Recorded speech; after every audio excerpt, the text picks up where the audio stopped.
hospital रे आज गोटे आंदोलन गोटे अनशन चली आरु ओडिशा जनता कांग्रेस पार्टी आज गोटे प्रोटेस्ट आंदोलन चली और कहीं कर पचरामा देखा आज देखो आज ओडिशा जनता कांग्रेस पार्टी तरफ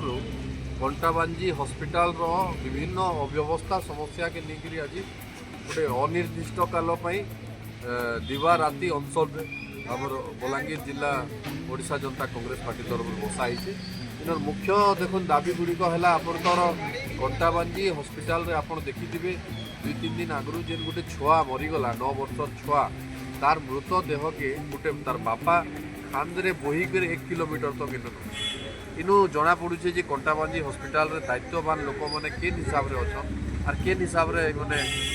लोक को जगुचन केन हिसाब से देखुन 2 नंबर कथा हूँ कंटाबांजी हॉस्पिटल एमसीएच बिल्डिंग थी जेने कि माँ मन के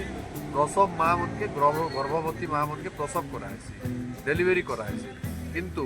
आज तक इन एमसीएच कार्यकारी नहीं न इन्हें कैंसी सबू जिन सामान दे कर भी डॉक्टर इन्हें ऑपरेशन नहीं करवा माँ डेलीवरी हेले इन्हें रिफर कर दौन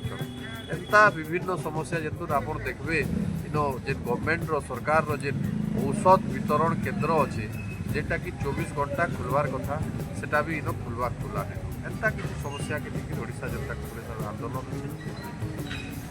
केते घंटा एटा करछन आमे आज आरंभ कनु एवं अनिर्दिष्ट काल माने किसी आमर आंदोलन रो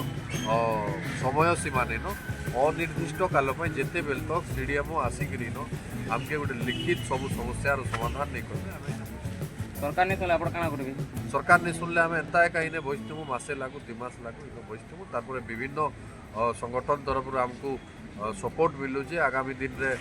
लोक रास्ता के ओह्लावे आईन अमान्य आंदोलन करबे सब जिनिस जेता आप देखुवे दिल्ली रे जे हिसाब रो आंदोलन क्रिएट है जदि सरकार नहीं सुनबे ये सब जिनिस करवा देखुते आप कंटाबांजी सरकारी हॉस्पिटल अव्यवस्था चाहिए जेनता कि इन प्रशासन भी ध्यान देवार कथा